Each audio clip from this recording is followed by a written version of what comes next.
Hello, Father Kelly here in a rather haphazardly organized rectory. It's not normally like this. There's a story for that. I'll get to that in a minute, though. It is good to be back, though. I was out on a little vacation last week, kind of a last-minute thing, but it was a good opportunity to go with some friends to see their family in Wisconsin. Kind of a bit of an adventure to drive through the night. We got there and had mass at the Shrine of Our Lady of Guadalupe in La Crosse, Wisconsin. If you're ever up there, a very beautiful shrine to Our Lady. Had the special experience of attending Mass in the extraordinary form, that is, the Latin Mass. And in fact, because in the extraordinary form liturgy, there's not concelebration, and I had already had Sunday Mass. I actually just sat in pews with my friends, and so it was good to experience liturgy from that side, you might say, even though it was a different form than we're used to. Of course, it was all in Latin, and we received the communion rail. But it was good to have that usual experience from the other side, you might say. Again, also good to be, I love you all, but it's good to be from parish life sometimes to, instead of answering emails and the insistence of things like that, to have instead the insistence of children to jump on the trampoline and play Mario Kart. Again, good to have that kind of a break. But it's also good to be back. Having Mass beside a river outside makes you appreciate having Mass properly in a church as well. And then coming back, I did fly back for the ordination that we had this past Saturday morning. A lovely time. Ordinations are always a joyful celebration for the whole church. And please pray for young men especially, because we need priests to have the church. And we might even have young men from our own parish who are called to the priesthood. So please pray for that so that we can have more ordinations for the good of our own local church and for the good of the whole world. I do want to talk about the church in general. I was reading the Catechism of the Catholic Church, number 760. It says, "The world exists for the sake of the church," which is a really bold thing to say. I mean, literally, it means that God initiated creation so that we could have the church. The church in a very broad sense, though also the specific sense, that the church is our way of having relationship with God. And so creation exists so that the church can exist, so that we can have a means of being in relationship with the Lord. And that's a very profound thing, but it also means that the church is very particular to who we are. And in fact, it means that it's up to us to conform our lives to the church, because the church was made for what God knows that we need. I was out with the priest and someone asked him, they noticed that we were wearing clerics, even though I'm not right now.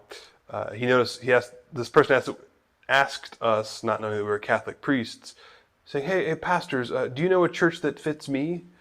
Which, of course, how are we supposed to answer that? Because I'm not going to recommend a different church than the Catholic Church, clearly, but good reason for that, because if God made the world for the church, and specifically the church founded by Christ, the Catholic Church unbroken from the beginning, then the church for me, whoever you are, is the Catholic Church, because it's the church that contains the fullness of the gospel. The church, an unbroken line founded by Christ from the beginning. You can't do any better than that. And so the world exists for the church, and the church is specifically what we need. But we do have a difficulty with that sometimes.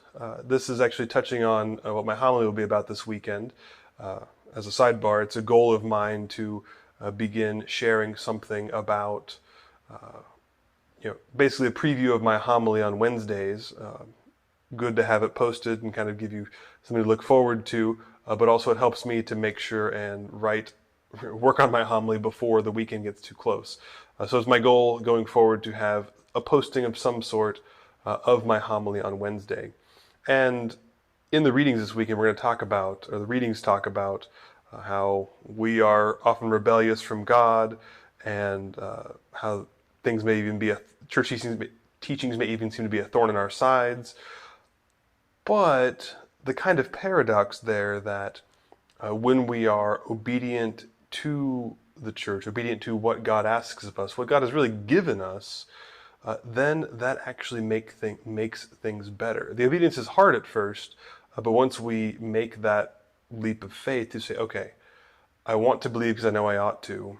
But then once we set, you might say, those boundaries for ourselves, then that actually makes us happier because we're not having to reinvent everything.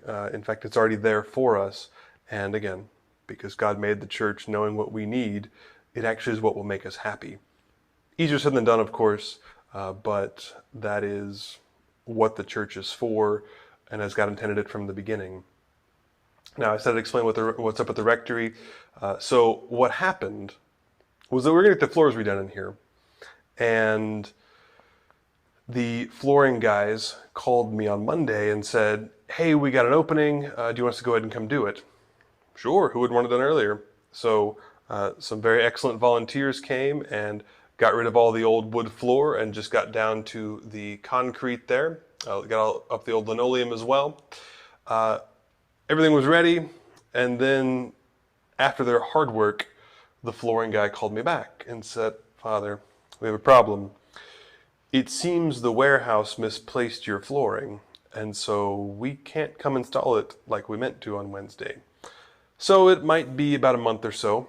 So again, some very gracious volunteers came and helped me move back, sort of a limited amount of furniture, just the basics, to get me through until the flooring actually arrives, because you'd hate to move everything back in from the garage, only have to move everything again.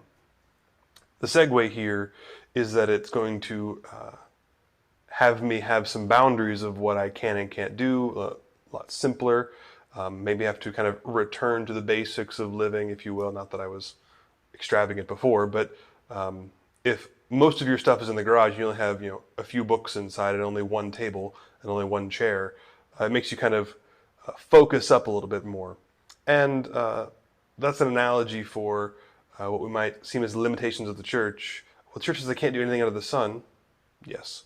Holy Mother Church gives us certain precepts to be followed, but they're good for us. That limitation sometimes actually helps us bring kind of more clarity to life, just as having this simple house and kind of having to just bide my time and wait until everything can be completed, that having to have that patience and that limitation can actually be a good thing and a focusing thing. I might actually get more work done since there's less stuff in the house. Not that the stuff is bad per se, but not having it around would be a bit limiting. So, not in clerics, because we've been moving furniture and I've been, fixing some things on the back porch that got damaged from the rain and the wind. So it's been a good day, though a bit confounding at times, because this was an unexpected thing to have my stuff, well, not my stuff, but the stuff of the rectory in the garage for the next month. So if I'm grumpy or can't find things at times, maybe it's that. Please be patient with me. But I wanted to share this little preview of the homily, a little bit of thanksgiving for being back, sharing where I was, and rejoicing in hopefully this and many other projects being done soon-ish. It was frustrating that it didn't get done like it was supposed to this week, or like it was kind of offered to this week. But I, thanks be to God, learned a while ago not to get too upset about things like this, because it is the way it is. Me being mad at the flooring company isn't going to get the floor here any faster, so I might as well make the most of it and be patient with it.